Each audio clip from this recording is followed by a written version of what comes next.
Hello everyone, स्वागत है आप सभी का आज के इस सेशन में और मैं हूं आपका नेट वाला भैया। हाँ जी, चलिए करते हैं आज की सेशन की शुरुआत। सर हमने लास्ट क्लास में यूजीसी नेट कॉमर्स का सर पहला लेक्चर जो था यूनिट 1 का उसको कंप्लीट कर लिया था लास्ट क्लास में। इंटरनेशनल बिजनेस है ना। आज हम लोग इंटरनेशनल बिजनेस का लेक्चर 2 की शुरुआत करने वाले हैं और हम लोग देखने वाले हैं कि सर ग्लोबलाइजेशन कैसे काम करता है और उसके ड्राइवर्स क्या क्या है ना। हर बार इसे सवाल पूछे जाते हैं तो ये भी एक बड़ा अच्छा टॉपिक है। सर ग्लोबलाइजेशन था क्या, सर कैसे आई थी एलपीजी पॉलिसी, सवाल आपके मन में उठ रहा होगा। देखिए अक्सर हम बात करें, थोड़ा सा हम लोग ब्रीफ जाएंगे, थोड़ा सा पीछे जाएंगे, समझेंगे ग्लोबलाइजेशन क्या होता है। सर अगर हम बात करें तो कोई भी देश ना अपनी इकोनॉमी उसका एक अलग लेवल होता है। क्या है सर, 3 तरह की इकोनॉमी होती है। कौन कौन तरह की सर एक तो कैपिटलाइजेशन होता है जिसको हम लोग पूंजीवाद कहते हैं, दूसरा जो है सोशलिज्म होता है ना, और तीसरा जो है मिक्स्ड इकोनॉमी होती है। तो सर अगर कैपिटलिज्म की बात करें तो वो कौन सी कंट्री है सर जो उस पे बेस्ड है, सर यूएसए की बात कर लेते हैं, चाइना, सोशलिज्म। और अगर हम बात करें सर मिक्स्ड इकोनॉमी की तो वो इंडिया है। अब कोई भी देश जो है वो एक ही तरह का हो सकता है। तो सर कोई देश अगर एक तरह का होगा तो ऑब्वियस सी बात है, अगर हम इंडिया की बात करें तो वो मिक्स्ड इकोनॉमी थी, है ना। जब इंडिया मतलब बोलते हैं ना कि जब 1947 में इंडिया आजाद हुआ था, थोड़ा सा भारत आजाद हुआ था, तो उसके बाद पहली इंडस्ट्रियल पॉलिसी जो है 1948 में आई थी, है ना। और जब इंडस्ट्रियल पॉलिसी आई थी तो भाई साहब इंडिया ने सर मिक्स्ड इकोनॉमी को चुना। अब मिक्स्ड भी 2 तरह की होती है सर, एक होता है मिक्स्ड विद सोशलिज्म, एक होता है mixed with capitalism. Sir mixed with socialism में क्या होगा, गवर्नमेंट का कंट्रोल जो है वो ज्यादा होता है। और सर अगर कैपिटलिज्म की बात करें मिक्स्ड विद कैपिटलिज्म में तो सर उसमें प्राइवेट सेक्टर का कंट्रोल ज्यादा होता है ना। मतलब दोनों रहेंगे, एक में गवर्नमेंट का ज्यादा कंट्रोल, एक में प्राइवेट का ज्यादा कंट्रोल।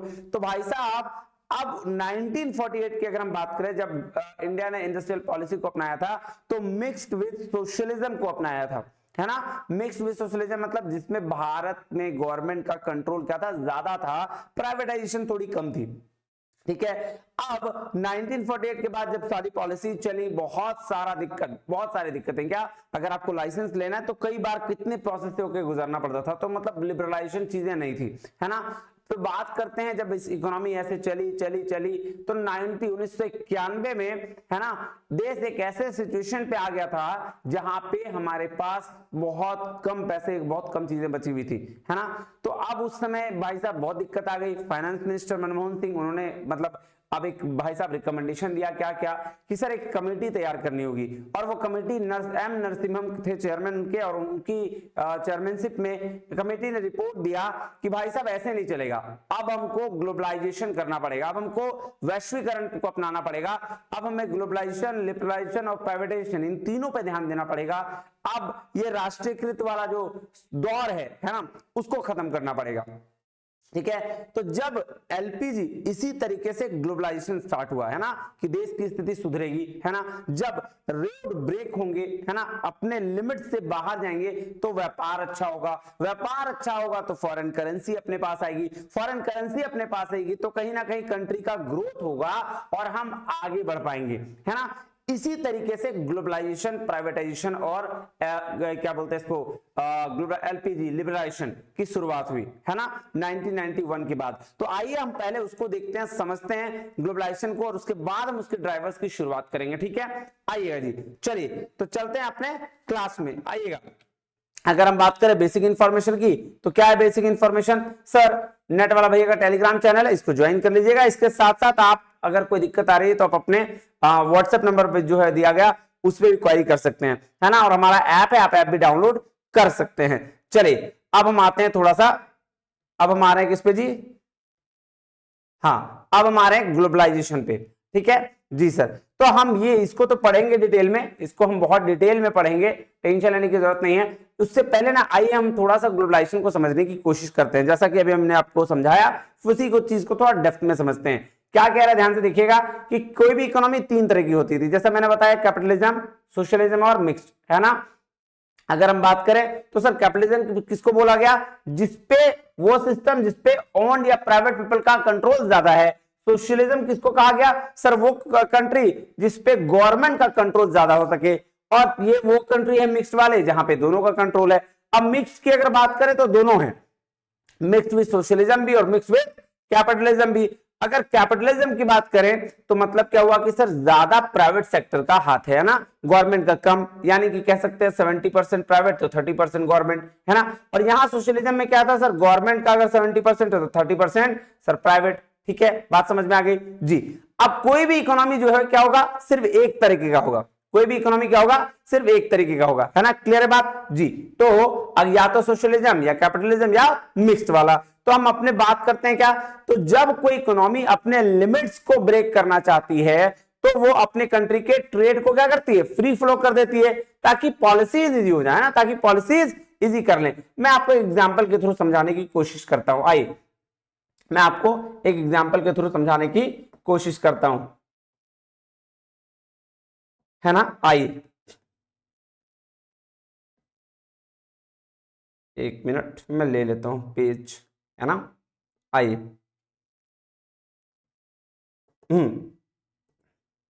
आइएगा जी।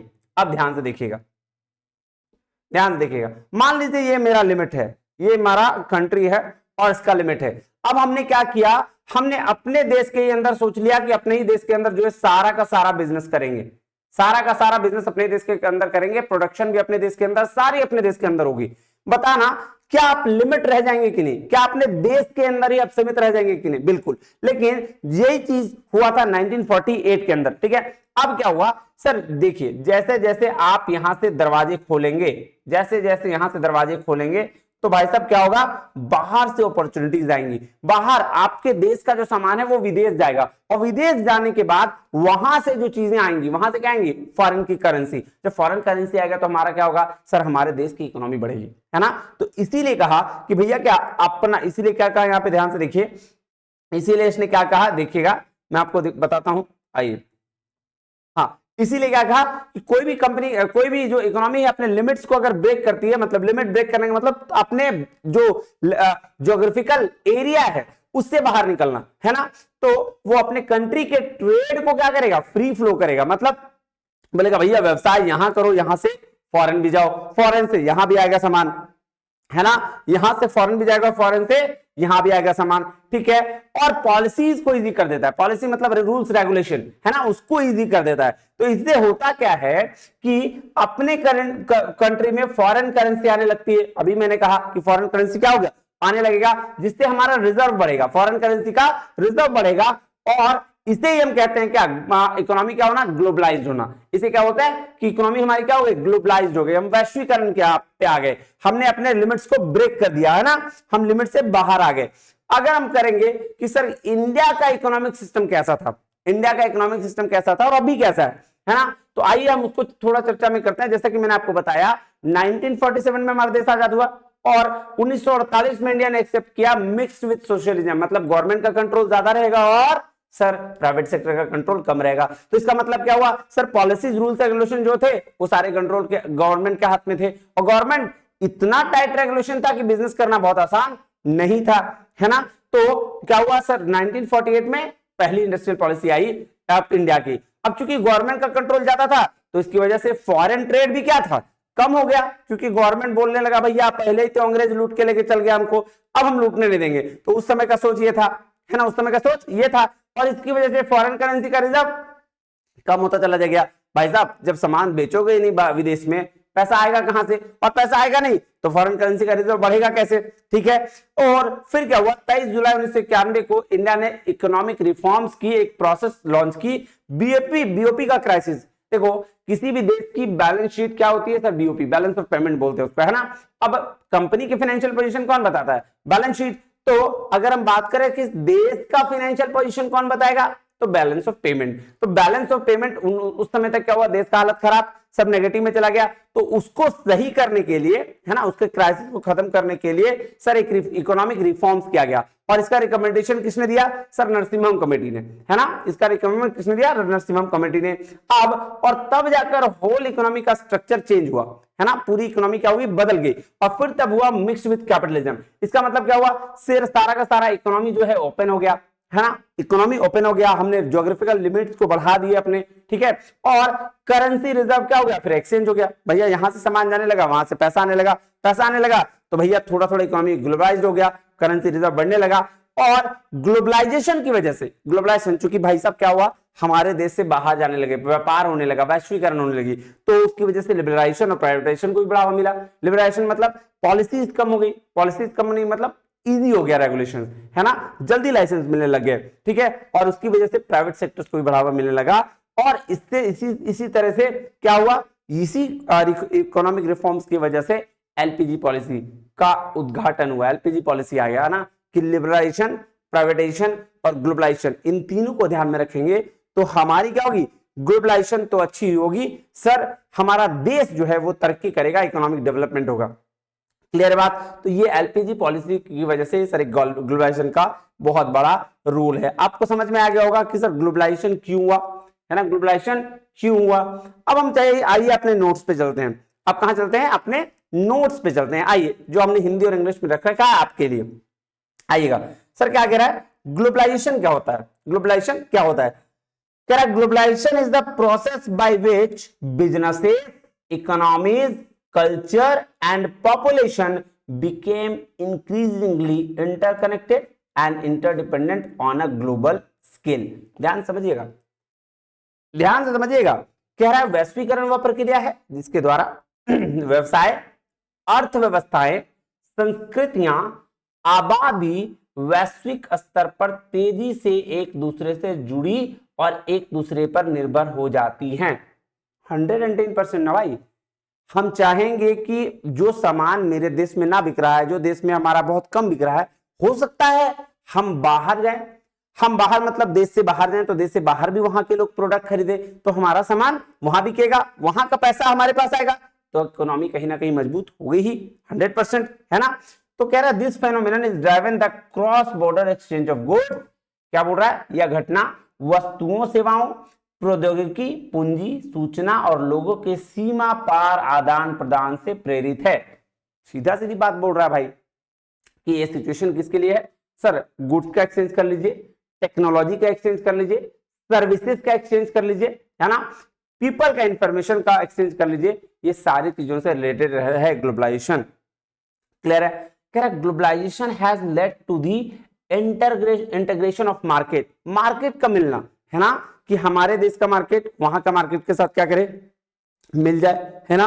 The proliferation of multinational corporations and the wide spread dissemination of ideas and culture. बोल रहा है भैया वैश्वीकरण ने बाजारों का एकीकरण किया कि यहाँ के जो बाजार है यहां से सस्ता प्रोडक्ट मिल रहा है तो भैया वहां बाहर बेचो जाके, बाहर में इजी मिलेगा, वहां से कुछ सस्ता प्रोडक्ट मिल रहा है तो यहां मंगाओ, है ना, हम क्यों कॉस्ट ज्यादा लगाएं। बहुराष्ट्रीय निगमों के प्रसार और विचारों और संस्कृतियों के व्यापक प्रसार को बढ़ावा दिया है। तो आइडियाज, कल्चर सबको, सब ग्लोबल लेवल पर क्या हुए सर, एक्सचेंज हुए, ग्लोबल लेवल पे एक्सचेंज हुए हैं। अब drivers of globalisation, sir globalisation को चलाने वाले कारक, है ना, वैश्वीकरण को चलाने वाले कारक, है ना। सर कैसे चलेगा सर बताइए।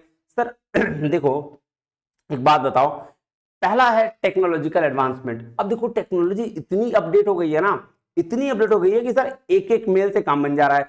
सोशल मीडिया की वजह से, डिवाइसेस की वजह से, मोबाइल डिवाइस की वजह से आज हम विदेशों में रहा हुआ सामान भी कई 10 दिनों 5 दिनों में अपने पास मंगा लेते हैं। अमेजॉन इतनी बड़ी कंपनी, सर हम ऑर्डर करते हैं सामान हमारे पास पहुंच जाता है ना। तो कितना आसान हो गया है वैश्वीकरण। ठीक है, आओ देखते हैं क्या कह रहा है। Sir innovation in communication technologies such as internet, mobile devices, social media have made it easier for businesses to connect the customers, partners and employee worldwide। अभी तो बताया अमेजोन क्या था सर, फॉरेन की कंपनी है ना, हमारे पास कहां, यहां इतना ही है, लेकिन देखो हर सामान इंडिया में बेच रही है, जबरदस्त तरीके से बेच रही है ना। एक एक चीज आप उससे मंगा लेते हो, मंगाते हो कि नहीं मंगाते हो जी सर। तो ये चीजें बड़ा इंपॉर्टेंट है, तो इसलिए टेक्नोलॉजिकल एडवांसमेंट भी सर एक ड्राइवर है ग्लोबलाइजेशन का। ठीक है, कह रहा है advances in transportation such as containerisation, air freight, high speed rail have reduced the time and cost of moving goods and people across border. बिल्कुल सही बात है, आज के जमाने में इतना फास्टेस्ट आपका ट्रांसपोर्टेशन हो गया है, चाहे वो आपका ट्रक से हो, चाहे वो हवाई जहाज से हो, चाहे वो रेल की मदद से हो, बहुत कम टाइम में आपके पास सामान पहुंच जाता है। सोचो ना कितना आसान हो गया है।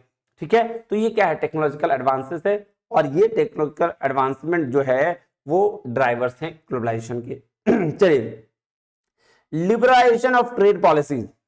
पहले क्या होता था, पहले क्या होता था कि कोई भी अगर लाइसेंस लेना चाहता था, या कोई भी पॉलिसी, या कोई भी ट्रेड करना चाहता था, व्यापार करना चाहता था, तो उसके लिए ना बहुत सारे रूल्स रेगुलेशंस थे, बहुत सारे टैरिफ था, बहुत सारा टैक्स था, बहुत सारी चीजें थी, है ना। लेकिन अब वैश्विक स्तर पर अगर आप कोई बिजनेस करना चाह रहे हैं तो आपके लिए टैरिफ को भी घटा दिया गया है, बहुत जगह पर फ्री ट्रेड कर दिया गया है, कोटास जो लगते थे वो हट गए हैं, है ना। बहुत इजियर हो गया है कि विदेश की कंपनी यहां आके बिजनेस करे और क्या करे सर, रोजगार दे, है ना। बहुत आसान हो गया है अब यहाँ पे, है ना। तो इसीलिए लिबरलाइजेशन कहते हैं इसको। देखो क्या कह रहा है, government should around the world have reduce tariff, है ना। गवर्नमेंट ने क्या किया सर, टैरिफ को रिड्यूस किया, कोटा अदर ट्रेड बैरियर्स, है ना, उसको आपका हटा दिया, making it easier for the companies to engage in international trade. तो कंपनी के लिए आसान कर दिया सारी चीजें, ताकि वो इंटरनेशनल ट्रेड में इंगेज हो सके, ताकि वो इंटरनेशनल ट्रेड में इंगेज हो सके। क्लियर है बात, कोई दिक्कत नहीं सर। आइए नेक्स्ट चलते हैं, क्या कह रहा है, फ्री ट्रेड एग्रीमेंट्स। अभी मैंने बोला था कि व्यापार फ्री ट्रेड कर दिया, है ना, दो देशों के बीच में, सच एज नाफ्टा हो गया, यूरोपियन यूनियन हो गया, तो सिंगल मार्केट है, कई देश मिलकर यहाँ पे क्या करते हैं, क्रॉस बॉर्डर सप्लाई करते हैं, कॉमर्स बिजनेस करते हैं, लेकिन फ्री में, है ना, फ्री ट्रेड, कोई ज्यादा टैक्स नहीं, कुछ भी नहीं। ठीक है, इसलिए उसके बाद इकोनॉमिक इंटीग्रेशन होने लगे, आर्थिक एकीकरण। अब इकोनॉमिक इंटीग्रेशन क्या हुआ सर, जो हमारे आसपास के ब्लॉक है, जो आसपास के देश हैं, सब मिलकर ट्रेड कर रहे हैं, ताकि क्या हो सके सर, इकोनॉमी डेवलप हो सके, है ना। वहां की जो सस्ती चीजें यहां उठाओ, यहां की जो सस्ती चीजें वहां लेके जाओ, और फॉरेन का करेंसी को बढ़ाओ। देखो, the formation of regional trade blocks and economic union such as European Union, North American Free Trade Agreement NAFTA, and the Association of South East Asian Nations, Asian की बात कर रहा है, has promoted free trade and economic cooperation among member countries. तो जो इसके member हैं उसके बीच में फ्री ट्रेड को बढ़ावा दिया इन्होंने। तो इकोनॉमिक इंटीग्रेशन का मतलब क्या हुआ सर, सब देश आके मिलके बोले भैया हम भी तुमको टैक्स नहीं लेंगे, तुम भी हमको टैक्स मत लो, हम भी तुमसे कम टैक्स चार्ज करेंगे, तुम भी कम करो, हम ड्यूटी पे कम लगाएंगे, तुम भी कम लगाओ, और मिलके बिजनेस करते हैं, मिलके व्यवसाय करते हैं। ठीक है, और इसके लिए बहुत सारे आपके इकोनॉमिक इंटीग्रेशन हुए, जैसे यूरोपियन यूनियन, नाफ्टा, एशियन, है ना।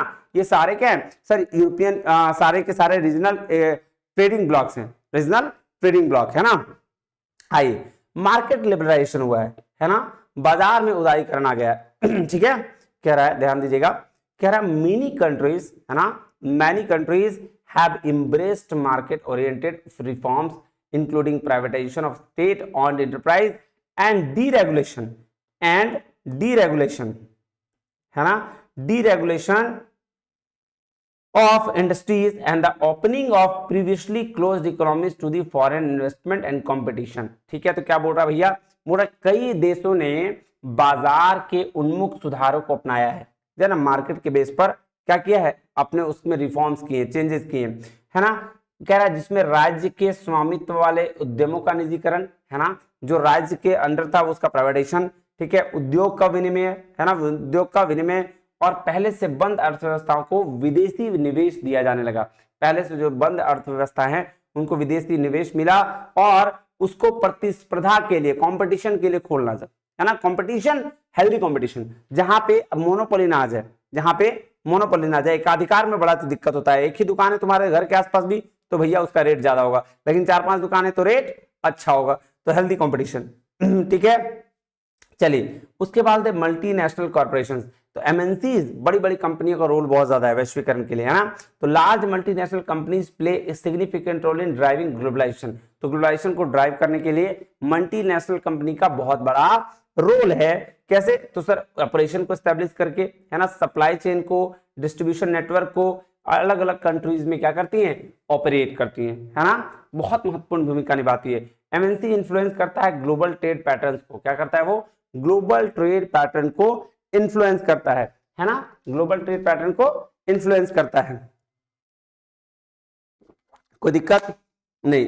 अब इन्वेस्टमेंट फ्लो, है ना, एंड इकोनॉमिक पॉलिसी, ये सारी चीजों को मल्टीनेशनल कंपनी देखती है। तो इसमें बहुत बड़ा इंपैक्ट है किसका sir, drivers of globalisation. Sir cultural exchange, है ना, कल्चर भी एक्सचेंज होते हैं, ठीक है। कैसे इंपैक्ट पड़ेगा सर, देखिए क्या कह रहा है, the increased movement of people through the migration, tourism, education has facilitated the exchange of cultural values, ideas and practices. बिल्कुल सही बात है। इंडिया के कल्चर क्या कर रहे हैं भाई साहब, फॉरेन में जा रहे हैं तो वहां चीजों को देख रहे हैं, उसके हिसाब से वहां चीजें हो रही है, वहां के कल्चर की चीजें हम अडॉप्ट कर रहे हैं। जींस शर्ट हमारा कल्चर नहीं था, लेकिन हमने वेस्टर्न से, विदेशों से अपनाया है इसको। Media, entertainment and the internet have the further accelerated the spread of global culture. तो क्या कह रहा है कि मीडिया, मनोरंजन और इंटरनेट ने वैश्विक संस्कृति के प्रसार को तेज कर दिया है ना। तो वैश्विक लेवल पर बहुत सारी चीजें चेंजेस आए हैं, बहुत सारी चीजें चेंजेस आए हैं, और ये ग्लोबल, ये क्या कर रहे हैं, ड्राइव कर रहे हैं ग्लोबलाइजेशन को, है ना, ये ड्राइव ग्लोबलाइजेशन को कर रहे हैं। फाइनेंशियल ग्लोबलाइजेशन हुआ है, क्या है सर, देखिए कह रहा था integration of global financial market has enabled the free flow of capital across border. तो फाइनेंशियल मार्केट जो है ना, फाइनेंशियल मार्केट फ्री फ्लो कर दिया है उसने कैपिटल का अक्रॉस बॉर्डर, बहुत देश विदेशों में आप क्या कर सकते हैं, फ्री फ्लो कर सकते हैं, ठीक है। इन्वेस्टर इजीली कर सकता है फंड को डिफरेंट कंट्री पे, और वहां से एक्सेस लेके, है ना, आप अलग अलग बिजनेस ऑपरेशन पे, बिजनेस पे शेयर खरीद सकता है, शेयर बेच सकता है ना। अब देखो इतना आसान हो गया, फॉरेन के भी शेयर आप इजीली खरीद सकते हैं, फॉरेन के शेयर भी इजीली बेच सकते हैं, ठीक है। तो ये एक वैश्वीकरण की वजह से, ग्लोबलाइजेशन की वजह से हैं, जो इसके ड्राइवर्स हैं, इसकी वजह से ही वैश्वीकरण आसान हो पाया है। कोई दिक्कत, कोई दिक्कत बताओ कोई दिक्कत है, नहीं सर यहां तक तो कोई दिक्कत नहीं है ना। आ जाओ, अब है how to enter in international business. क्या मतलब हुआ सर, अभी तक हमने देखा कि सर इंटरनेशनल बिजनेस है क्या, उसके स्कोप क्या थे, उसका महत्व क्या था, यानी इंपॉर्टेंस क्या था। हमने ये देखा कि ग्लोबलाइजेशन होता कैसे, कैसे वैश्वीकरण ड्राइवर्स उसके रोल प्ले करते हैं। अब हम ये देखेंगे कि अभी तक हम जो है अपने देश में व्यवसाय कर रहे थे, अभी तक हम अपने देश में व्यवसाय कर रहे थे, अब जो है हम कैसे विदेशों में, यानी अपने देश से छोड़कर अलग देशों में कैसे व्यवसाय करेंगे, कैसे एंटर करेंगे, है ना। सवाल तो ये है कि अभी तक हम गुजिया, पापड़, पता नहीं जो हमारे देश में बिकता है वो सारी चीजें बना रहे थे, अब हमारे देश की चीजें विदेश में कैसे जाए, है ना, हम विदेश में कैसे बेचें, इसकी चर्चा हमें करनी है। तो हम कैसे करेंगे इंटरनेशनल बिजनेस में, हम कैसे करेंगे, मोड क्या होगा, किस मोड के तहत हम इंटरनेशनल बिजनेस करेंगे। कोई दिक्कत, यहां तक कोई दिक्कत नहीं सर। आइए तो देखिए 3 मोड बोला गया है, कौन सा मोड, एक तो ट्रेड रिलेटेड मोड जो सबसे इजीएस्ट मोड माना गया है व्यवसाय करने का, एक है कॉन्ट्रैक्चुअल मोड, मतलब 2 कंपनीज आपस में मिलकर कॉन्ट्रैक्ट कर लेंगी, है ना, या 2 देश आपस में मिलकर कॉन्ट्रैक्ट कर लेंगे और उस बेस पर एंट्री करेंगे आप। इन्वेस्टमेंट मोड तीसरा होता है, इन्वेस्टमेंट मोड, जहां पे आप क्या करेंगे सर, इन्वेस्टमेंट करेंगे, विनियोग करेंगे, और उसके थ्रू आप क्या करेंगे, इंटरनेशनल बिजनेस में एंट्री लेंगे। 3 रास्ता, एक तो भैया व्यापार करने के लिए, मेरा देश में सामान बन रहा है, हम दूसरे देश में गए सामान बेच दिए। दूसरा रास्ता कि सर हम तो वहां जो कंपनी काम कर रही है उसके साथ कॉन्ट्रैक्ट कर लिए और कॉन्ट्रैक्ट करके काम कर रहे हैं। तीसरा रास्ता कि सर मेरे पास बहुत पैसा है, हम वहां की कंपनी पे इन्वेस्ट कर रहे हैं। 3 तरीके हुए, और तीनों तरीके में बहुत सारे टाइप्स हैं, है ना। आइए हम उसकी चर्चा एक एक करके करते हैं। Export, piggy packing, counter, e commerce, ये तरीके हैं ट्रेड रिलेटेड के। कॉन्ट्रेक्चुअल मोड में है international strategic alliance, international contract manufacturing, international management, turnkey project, leasing, licensing, franchising, है ना। सॉरी थोड़ा गला बैठा हुआ है, ध्यान दीजिएगा, ठीक है, मैनेज करिएगा इस बार। ओवरसीज असेंबलिंग जो है इन्वेस्टमेंट मोड है, joint venture, Holi own subsidiary of foreign investment, FDI या एफपीआई, ठीक है। हम एक एक करके थोड़ा थोड़ा चर्चा करते चलते हैं, है ना, हम एक एक करके थोड़ा थोड़ा चर्चा करते चलते हैं। शुरू करें, आइए सर। कह रहा है modes of entry into international business, है ना, कैसे ले एंट्री भैया, हम अभी तक तो देश में चला रहे थे, कैसे ले एंट्री। तो पहला मोड है ट्रेड रिलेटेड मोड, है ना, व्यापार संबंधी तरीके। कह रहा है these involve expanding business through the trade and lower financial needs and risk, making them ideal for the initial stages of internationalisation. तो क्या बोल रहा भैया, जो शुरू वाला बात है ना, एकदम शुरू में जो बिजनेस करना चाहता है, जो इंटरनेशनल लेवल पर जाना चाहता है, उसके लिए ये मोड सबसे बेस्ट है। यहाँ पे क्या करना है सर, व्यवसाय करना है और कम रिस्क के साथ आपको अपने देश से दूसरे देश में जाना है। फॉर एग्जाम्पल हम यहाँ 10,000 यूनिट प्रोडक्शन कर रहे हैं, जिसमें मेरा यहाँ 9,000 यूनिट बिक जा रहा है, 1,000 यूनिट बच रहा है। तो हम सोच रहे हैं चलो एक काम करते हैं, विदेश में जाके 1,000 यूनिट बेच के आते हैं। सिंपल एज दैट, है ना।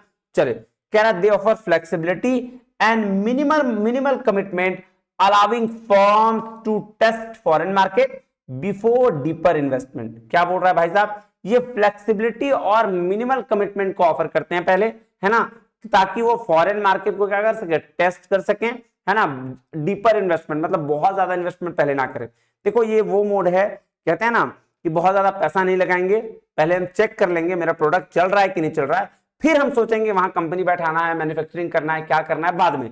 तो पहले हमको क्या करना है, पहले एंट्री लेना है ना, पहले एंट्री लेना है। भाई साहब आपका प्रोडक्ट मार्केट में चल गया तो आप वहां फैक्ट्री बैठा दो, नहीं चला तो फिर कम इन्वेस्टमेंट में वापस करना पड़ेगा। तो ज्यादा इन्वेस्टमेंट करने से अच्छा है कि आप ट्रेड रिलेटेड मोड को अपनाओ, शुरू में जाओ, सामान बेचो, देखो बिक रहा है तो ठीक, बिक रहा है तो बेचो, उसके बाद मैन्युफैक्चरिंग का सोचना, उसके बाद कोई और मोड का सोचना, अभी यही काम कर लो। आ जाओ शुरू करें। सबसे पहला और सबसे अच्छा मोड एक्सपोर्ट करो। क्या करो, एक्सपोर्ट करो। एक्सपोर्ट करना मतलब सर अपने देश में सामान बनाइए और विदेशों में बेचिए, अपने देश में सामान बनाइए और विदेश में बेचिए, एकदम सिंपल, है ना। Producing goods in the home country and और third country selling them in internationally, है ना। वही तो मैंने बोला कि अपने गुड्स यहां पे बनाइए और बाहर में बेचिए। अब दो तरह से एक्सपोर्ट हो सकता है। एक तो एक्सपोर्ट हो सकता है कि भैया हम खुद ही जाके फॉरेन में बेच लें, इसको बोलते हैं डायरेक्ट एक्सपोर्ट, है ना। हम खुद कंपनी एक हम बना रहे हैं जो गुजिया पापड़, हम जाके फॉरेन में खुद बेच लें। एक हो सकता है इनडायरेक्टली, मतलब कोई मिडिल मैन ले ले, वहां की कोई कंपनी को पकड़े और उसको बोले भैया मेरा प्रोडक्ट भी तुम बेचो, है ना, मिडिल मैन के थ्रू। तो इनडायरेक्ट एक्सपोर्ट क्या हुआ, company sell product to the intermediate who then export them, है ना। तो यहाँ लो रिस्क मेथड है, क्योंकि भैया ऑलरेडी जो वहां कंपनी काम कर रही है हम उसको प्रोडक्ट देते हैं, बोलते हैं बेच दो मेरा वाला प्रोडक्ट भी, तो ये इनडायरेक्ट एक्सपोर्ट हो गया। डायरेक्ट एक्सपोर्ट क्या हो गया कि कंपनी खुद हर चीज हैंडल करती है, company handle aspect of exporting including marketing, logistics, सब कुछ पूरा का पूरा कंट्रोल जो है कंपनी खुद करती है और इसमें ज्यादा से ज्यादा रिसोर्सेज की जरूरत पड़ती है। तो डायरेक्ट एक्सपोर्ट, कंपनी खुद बाहर सामान बेचा, डायरेक्ट एक्सपोर्ट। कंपनी किसी मिडिल मैन के थ्रू सामान बाहर बेचा, इनडायरेक्ट एक्सपोर्ट, खत्म जी। अब है piggy packing. Sir piggy banking क्या होता है, सर यहाँ एक जो स्मॉलर कंपनी है यूज करती है फॉरेन कंपनी के डिस्ट्रीब्यूशन नेटवर्क को, है ना। जैसे यहां मान लो कि यहाँ की कंपनी है, फॉर एग्जांपल यहाँ की कौन सी कंपनी बताओ सर, सुधा मिल्क, बहुत अच्छी दूध है, हाँ। फॉरेन में भी कोई मिल्क है, एबीसी मिल्क, वहां उसका डिस्ट्रीब्यूशन चैनल होगा। सुधा मिल्क गई बोले भाई साहब मेरा भी दूध का ही है, तुम एक काम करो हम आपके डिस्ट्रीब्यूशन चैनल को यूज करते हैं, आप इसको भी बेच के देखो, हम पेड़ा बहुत अच्छा पेड़ा बनाते हैं, तो आप इसको बेच के देखो। उसी का डिस्ट्रीब्यूशन चैनल यूज किए और हम बोले भैया बेच देते हैं मार्केट में सामान। पिगी बैकिंग बोलते हैं इसको, क्या बोलते हैं, पिगी बैकिंग। देखो A smaller company uses the distribution network of a larger company already operating internationally, जो ऑलरेडी इंटरनेशनली ऑपरेट कर रहा है, हम उसी के डिस्ट्रीब्यूशन चैनल को यूज करते हैं, है ना, और हम अपने प्रोडक्ट को भी बेच देते हैं। ठीक है, कोई दिक्कत नहीं सर। यहाँ क्या होता है, इजीली हम अपना प्रोडक्ट बेच सकते हैं दूसरे डिस्ट्रीब्यूशन चैनल के थ्रू। ठीक है, फिर है काउंटर ट्रेड। काउंटर ट्रेड क्या होता है sir, trading goods and services when the conventional currency transaction are not possible. मतलब काउंटर ट्रेड मतलब हो गया कि भैया हम तुमको चावल दे रहे हैं, तुम हमको उधर से दाल दे दो, हम 100 किलो चावल दे रहे हो, तुम 100 किलो दाल दे दो, ऐसा, है ना। जैसे बार्टर सिस्टम था, direct exchange of goods without money, पैसा देने की जरूरत नहीं, सामान दे दो। कंपनसेशन डील मतलब है ना, हमने क्या किया सर, कुछ पेमेंट कैश कर दिया और कुछ पेमेंट बोला उसके बदले में सामान दे दो। ठीक है, काउंटर परचेज मतलब सेलर एग्री हो गया कि हम खरीद लेंगे सामान, है ना, अगर तुम मेरा सामान खरीद लेगा, हम तुमको सामान बेच रहे हैं और उसके बदले में तुमसे सामान खरीद लेंगे। बायबैक एग्रीमेंट, बायबैक एग्रीमेंट मतलब सेलर क्या करता है, प्रोवाइड करता है इक्विपमेंट, है ना, और टेक्नोलॉजी, और पेड करता है with products made using that technology. ठीक है, तो कि भाई साहब हम तुमसे क्या करेंगे सर, टेक्नोलॉजी खरीद लेंगे, है ना, और क्या करेंगे सर, उसको फिर बायबैक कर लेंगे। देखो क्या कह रहा है, विक्रेता उपकरण या प्रौद्योगिकी प्रदान करता है और उस प्रौद्योगिकी का उपयोग करके बनाए गए उत्पादों के साथ भुगतान किया जाता है। मतलब सीधा सीधी बात है, फॉरेन से हम कोई मशीन लेके आए, उस मशीन से प्रोडक्शन किए और प्रोडक्शन करने के बाद फिर वापस आपको प्रोडक्शन जो है प्रोड्यूस हुआ वो दे दिए, ठीक है, इसको बाय बैक एग्रीमेंट बोलते हैं। स्विच ट्रेडिंग क्या है सर, यहाँ पे थर्ड पार्टी हेल्प करता है रीसेल्स गुड्स को receive in barter like agreement, ठीक है। तो स्विच ट्रेडिंग बोलते हैं क्या, जब वस्तु विनिमय जैसे समझौते में प्राप्त माल को फिर से बेचने में मदद के लिए तीसरे पक्ष को शामिल करते हैं। मतलब जैसे हम फॉरेन से क्या मंगाए, हम फॉरेन से दाल मंगाए, हम चावल बेचे, अब हमको दाल बेचने में दिक्कत हो रहा है तो हम किसी और को लाए, बोले भाई साहब मेरा दाल तुम बेच के निकाल दो, that is called switch trading. क्या बोलते हैं, स्विच ट्रेडिंग। तो समझ में आ गया आपको ये समझ में आया सर, ये समझ में आया आपको ट्रेड रिलेटेड मोड, जी सर। अब आइए कॉन्ट्रेक्चुअल मोड में। अब क्या है सर, कॉन्ट्रेक्चुअल मोड क्या होता है सर, कॉन्ट्रेक्चुअल मोड क्या होता है, कॉन्ट्रेक्चुअल मोड। अगर हम कॉन्ट्रेक्चुअल मोड की बात करें तो सर कॉन्ट्रैक्ट होते हैं यहाँ दोनों के बीच में, है ना, दो देशों के बीच में या दो कंपनी के बीच में कॉन्ट्रैक्ट होते हैं, जिसमें हर कंपनी अपनी स्ट्रेंथ का यूज करती है ना, अपनी स्ट्रेंथ का यूज करती है और दूसरे कंपनी के भी चीजों को यूज करके वो क्या करती है, मर्ज कर देती है, कॉन्ट्रैक्ट कर लेती है। कह रहा है this involves partnership where the firm leverage each other strength, एक दूसरे के स्ट्रेंथ को यूज करती है, such as technology, brand, distribution without making the significant investment। कोई इन्वेस्टमेंट नहीं होता एक दूसरे का, है ना, लेकिन दोनों कंपनी बहुत अच्छी रहती है तो दोनों कंपनी क्या करेगी, अपने आप में मर्ज हो जाएगी। मर्ज मतलब कॉन्ट्रेक्चुअल मोड, कॉन्ट्रैक्ट कर लेगी कि भैया हम तुम्हारे स्ट्रेंथ और चीजों को जानते हैं, तुम भी मेरे स्ट्रेंथ को जानते हो, तो दोनों एक दूसरे का स्ट्रेंथ को यूज करते हैं और मार्केट में कुछ मचाते हैं, मार्केट में कुछ मचाते हैं ना, बढ़िया बढ़िया काम करते हैं, बेचते हैं सामान, ठीक है। अब आ जाओ पहला जो कॉन्ट्रेक्चुअल मोड का पहला मोड है वो क्या है, international strategic alliance. International strategic alliance, है ना। अब याद रखो स्ट्रेटेजिक अलायंस नामी है तो मिल क्यों रहा है, स्ट्रेटेजी के लिए, है ना, कोलैबोरेशन करेगा क्यों, स्ट्रेटेजी के लिए, ताकि क्या कर सके, जैसे देखो ध्यान से पढ़ो, ध्यान से समझते हैं। कह रहा है collaboration between the firms to achieve mutual goals, है ना, दोनों के साथ गोल्स होंगे उसको अचीव करने के लिए, जैसे प्रोडक्ट डेवलपमेंट अगर होगा तो भी साथ में, मार्केट एंट्री होगा तो भी साथ में, without forming a new legal entity, है ना। जैसे यहाँ की मारुति बाहर की सुजुकी दोनों मिली, बोला भैया दोनों मिलते हैं चलो तहलका मचाते हैं, है ना, तो क्या दोनों का अपना स्ट्रेंथ को वो यूज किया। कह रहा है एग्जाम्पल, फॉर एग्जाम्पल देखो, इन अ स्ट्रेटेजिक अलायंस में company A and company B combine their respective resources, है ना, दो कंपनी मिलती है अपने रिसोर्सेज को कंबाइन कर देती है ना, capabilities and core competencies to generate mutual interest in designing, manufacturing and distributing goods and services. तो वही एग्जांपल बेस्ट था, कौन सा सर, मारुति सुजुकी, है ना सर, सुजुकी बाहर में कुछ अलग बनाती है, यहाँ आती है तो मारुति के साथ मिलकर काम करती है और मार्केट में छा जाती है ना, मार्केट में छा जाती है। फिर है international contract manufacturing, very very important, very very important. क्या होता है ध्यान से समझिएगा, इंटरनेशनल कॉन्ट्रैक्ट मैन्युफैक्चरिंग क्या होता है, कोई एक कंट्री, है ना, मान लो एक जूता बना रही है, ठीक है जी, वही जूता कोई और कंट्री भी बना रहा है, सेम जूता, एक कंट्री का कॉस्ट प्राइस है 100 रुपया, दूसरे कंट्री का कॉस्ट प्राइस है 1000 रुपया, बताओ जूता कहां से खरीदा जाए, 100 रुपया वाले से हम क्यों बनाए भाई, जब हमको 100 रुपया में वही जूता मिल जा रहा है तो हम उससे 200 में खरीद लेंगे ना, हम उस देश को बोलेंगे तुम मेरे लिए भी जूता बनाओ भाई, हम क्यों बनाएंगे फालतू में, तो उसको बोलते हैं इंटरनेशनल कॉन्ट्रैक्ट मैन्युफैक्चरिंग, जहां एक कंट्री दूसरे कंट्री से क्या करता है, कॉन्ट्रैक्ट करता है कि मेरा प्रोडक्ट भी तुम ही बना दो, मेरा प्रोडक्ट भी तुम ही बना दो। जैसे आ जाओ, कह रहा hiring foreign firms to manufacture products, एक लाइन बोल दिया, फॉरेन फर्म को हायर करना कि अपना प्रोडक्ट बनाने के लिए, है ना, कि मैन्युफैक्चर करने के लिए प्रोडक्ट को, this reduce the production cost, avoid setting up new facilities, है ना, avoid setting up new facilities, है ना।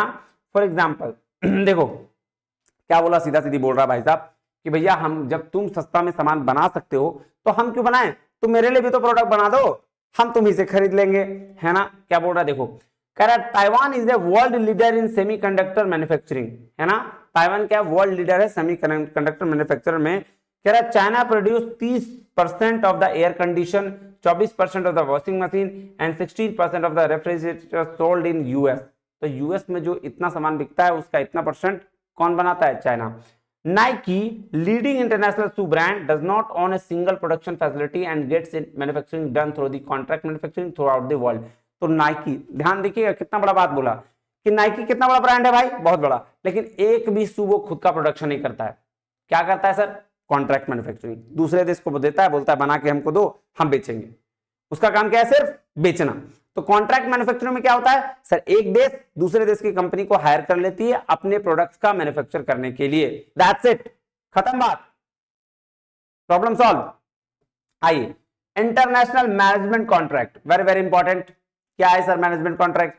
अगर हम बात करें मैनेजमेंट कॉन्ट्रैक्ट का, तो सर एक कंट्री दूसरे कंट्री पे जाके अपनी मैनेजमेंट की सर्विसेज देती हैं और उसके बिहाफ पे फी चार्ज करती है, उसको ट्रेन करती हैं, उसको बोलते हैं इंटरनेशनल मैनेजमेंट कॉन्ट्रैक्ट, है ना। जैसे ताज होटल का मैनेजमेंट जो होगा, ताज होटल के जो शेफ्स होंगे, है ना, वो जाके बाहर में ट्रेनिंग देंगे। मेरे जैसा टीचर नहीं तो बड़े बड़े टीचर हैं जो इंटरनेशनल लेवल पर ट्रेनिंग देते हैं, मैनेजमेंट कॉन्ट्रैक्ट, ठीक है।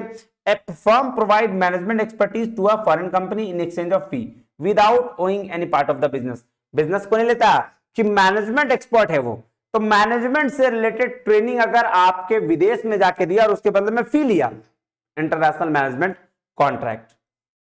कोई दिक्कत? कहीं कोई दिक्कत नहीं सर, कहीं कोई दिक्कत नहीं है। आइए, फिर है टर्नकी प्रोजेक्ट। अब टर्नकी प्रोजेक्ट क्या है सर? आपके देश में आया, सामान बनाया, आपको दिया, हैंडओवर किया और चला गया।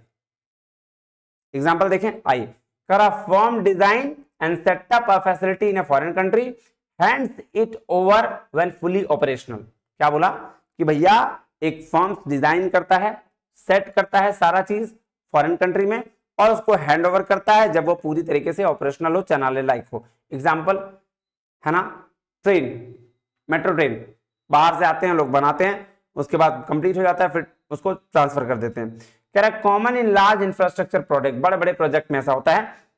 कह रहा major type of turnkey project include, sir major type of turnkey project क्या क्या करते हैं? बिल्ड और ट्रांसफर, बनाए और ट्रांसफर कर दिए, है ना, बनाए और ट्रांसफर कर दिए। बिल्ड, ऑपरेट एंड ट्रांसफर, मतलब बिल्ड बनाए, फिर उस ऑपरेट चलाए भी और फिर ट्रांसफर किए। बिल्डिंग बनाए, ट्रांसफर कर दिए। सर ट्रेन बनाया, बिल्ड किया, ऑपरेट करके भी दिखाया और ट्रांसफर कर दिया।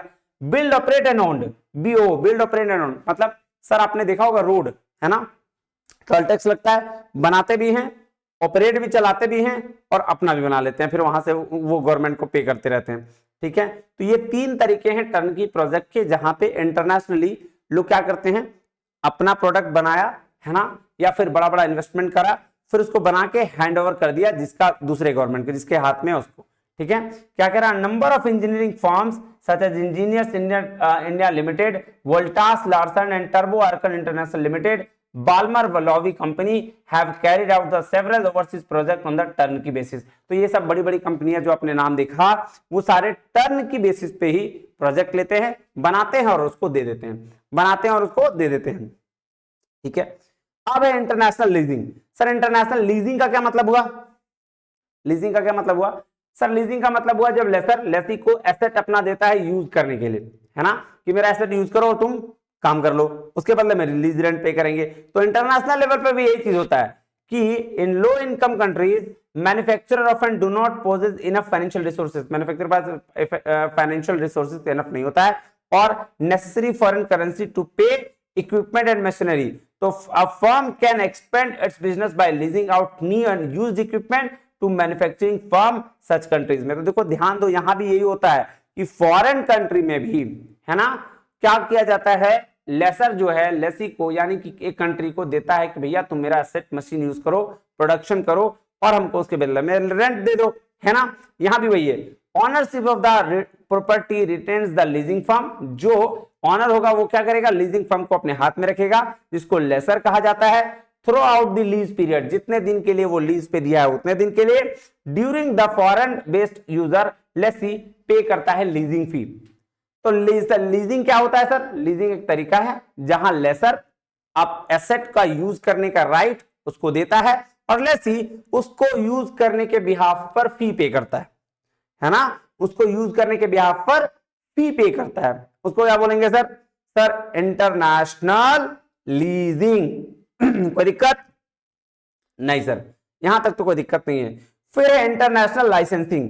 फिर क्या है सर? इंटरनेशनल लाइसेंसिंग, है ना सर। इंटरनेशनल लाइसेंसिंग की बात करें तो allowing a foreign company to produce and sell your product in exchange of royalty. तो रॉयल्टी के बिहाफ पर सर जब आप कोई कंपनी को अलाउ करते हैं कि प्रोडक्ट को क्या करो, सेल करो, है ना, और प्रोड्यूस करो, तो उसको हम लोग बोलते हैं इंटरनेशनल लाइसेंसिंग। ठीक है, अब 3 तरह की लाइसेंस होती है, प्रोसेस लाइसेंसिंग, ट्रेडमार्क लाइसेंसिंग और cross licensing. Sir process licensing होता है जब आप यूज देते हो मैन्युफैक्चरर के लिए, है ना, मैन्युफैक्चरिंग करने का, प्रोसेस यूज करने का आप राइट देते हो। ट्रेडमार्क होता है जब आप उसको ब्रांड और लोगो का लाइसेंस देते हो, है ना, यूज करने का राइट, कि आप मेरे लोगो को यूज कर सकते हो, आप मेरे प्रोसेस को यूज करते हो, प्रोसेस यूज करने दिया प्रोसेस लाइसेंसिंग, जब लोगो यूज करने दिया ट्रेडमार्क लाइसेंसिंग। और क्रॉस लाइसेंसिंग होता है जब 2 फर्म मिलके अपने अपने प्रोसेस या ट्रेडमार्क को एक्सचेंज कर लेती है। जैसे मैं लड्डू बनाने में एक्सपर्ट हूं, आप रसगुल्ला बनाने में एक्सपर्ट हैं, तो रसगुल्ले का प्रोसेस मुझे बता दो, मैं लड्डू का प्रोसेस बता दूंगा, दोनों कंपनी एक्सचेंज कर लेंगी। क्रॉस लाइसेंसिंग बोलते हैं इसको, क्या बोलते हैं, क्रॉस लाइसेंसिंग। उसके बाद है sir international franchising. International franchising ये क्या हुआ सर, देखिए लाइसेंसिंग में सिर्फ राइट दिया, है ना, और सर आपको ये सेल करने का अधिकार दिया। इंटरनेशनल फ्रेंचाइजिंग में क्या होगा सर, यहां पे फॉरेन एंटिटी जो है right to operate under your brand and business model. तो यहां 3 चीजें होंगी, क्या क्या, तो सर एक तो आपको राइट मिलेगा, दूसरा ऑपरेशन करना बताया जाए, कैसे बिजनेस चलाया जाए, और तीसरा बिजनेस का मॉडल भी आपको देगा, है ना, और उसके बदले में फी चार्ज करेगा। फ्रेंचाइजी क्या करेगा, फी करेगा। जैसे डोमिनोज कैसे प्रोसेस करना है वो भी बताएगा, आपको अपना नाम भी देगा, ट्रेडमार्क भी देगा, और मॉडल भी बताएगा, ऑपरेशन करने का तरीका, कैसे बिजनेस चलाना है ये भी बात बताएगा। तो ये इंटरनेशनल फ्रेंचाइजिंग में और ये लाइसेंसिंग में एक ही फर्क है सर, वहां भी राइट को यूज दे रहा है करने के लिए, यहां पे कैसे बिजनेस चलाना है ये भी बता रहा है। फ्रेंचाइजिंग में कैसे बिजनेस चलाना है ये भी बता रहा है। तो हमने 2 मोड कंप्लीट कर लिया। देखिए अगर हम बात करें तो हम 2 मोड कंप्लीट कर लिए, ट्रेड रिलेटेड और कॉन्ट्रेक्चुअल मोड, है ना। अब बचा इन्वेस्टमेंट मोड। अगर इन्वेस्टमेंट मोड की बात करें तो 3-4 चीजें हैं, क्या क्या है सर, आइए देखते हैं। इन्वेस्टमेंट मोड बोलते हैं जब क्या करता है, सिग्निफिकेंट फाइनेंशियल कमिटमेंट करता है फॉरेन मार्केट के साथ, और उसको फर्म लॉन्ग टर्म प्रेजेंस और कंट्रोल में देखता है। निवेश मोड है ना, इन्वेस्टमेंट, विनियोग कर रहे हैं, अपने देश का पैसा विदेशों में लगा रहे हैं, विदेशों को पैसा अपने देश में आ रहा है। तो सबसे पहला है ओवरसीज असेंबली। अब देखो ओवरसीज असेंबली क्या होता है, ध्यान सुनिएगा। जब किसी फॉरेन कंपनी में डायरेक्ट प्रोडक्ट ना बेचकर हम उसके कंपोनेंट्स को बेचते हैं, है ना। जैसे अगर हम बात करें फोन, तो डायरेक्टली फोन को बेचेंगे तो ज्यादा कॉस्ट लगेगा। हम क्या करते हैं, फोन के पार्ट को उठाकर विदेशों में बेचते हैं, वहां असेंबल करते हैं और तब वहां प्रोडक्ट बना के बेचते हैं। इसको बोलते हैं ओवरसीज असेंबली या फिर मिक्सिंग, है ना। ज्वाइंट वेंचर क्या होता है सर, ज्वाइंट वेंचर होता है जब 2 कंपनी आपस में मिलती हैं एक लिमिटेड टाइम के लिए, एक लिमिटेड टाइम के लिए, और अपने रिस्क को भी शेयर करती हैं, ठीक है, तो उसको ज्वाइंट वेंचर कहते हैं। फिर है sir wholly owned subsidiary. Wholly owned subsidiary का क्या मतलब हुआ कि सर हम बाहर की कंपनी को खरीद लिए, जैसे टाटा ने जगुआर खरीद लिया, है ना, टाटा ने जगुआर खरीद लिया, तो अब जो बाहर की कंपनी थी वो मेरी कंपनी हो गई। तो होली ओन्ड सब्सिडरी ऐसा ही होता है। इसमें भी 3 तरीके के सर, एक ग्रीनफील्ड ऑपरेशन, एक मर्जर एक्विजिशन, एक brownfield operation. Sir greenfield operation जब कंपनी सब कुछ अपना एकदम स्क्रैच से शुरू करती है, एकदम नए से, है ना, विदेश में गए, हमने सारा जमीन देखा, सारा सेटअप किया, सारा मैन्युफैक्चरिंग यूनिट सेटअप किया और काम शुरू किया। मर्जर एक्विजिशन 2 कंपनी आपस में मिल गई, है ना, फॉरेन मार्केट में, या तो मर्ज हो गए या एक ने दूसरे को एक्वायर कर लिया। और ब्राउनफील्ड बोलते हैं जब आप एक्सपेंड करते हैं या इंप्रूव करते हैं अपनी एग्जिस्टिंग फैसिलिटीज को फॉरेन मार्केट में। क्लियर है बात, समझ में आ गई बात, कोई दिक्कत नहीं सर। तो ये हो गया सारा का सारा मोड कि कैसे हम इंटरनेशनल बिजनेस में एंट्री ले सकते हैं, है ना, कोई दिक्कत नहीं सर। तो चलिए आज के लिए इतना ही, मिलता है अगले वीडियो में, तब तक के लिए बहुत बहुत धन्यवाद, थैंक यू वेरी मच, जय हिंद।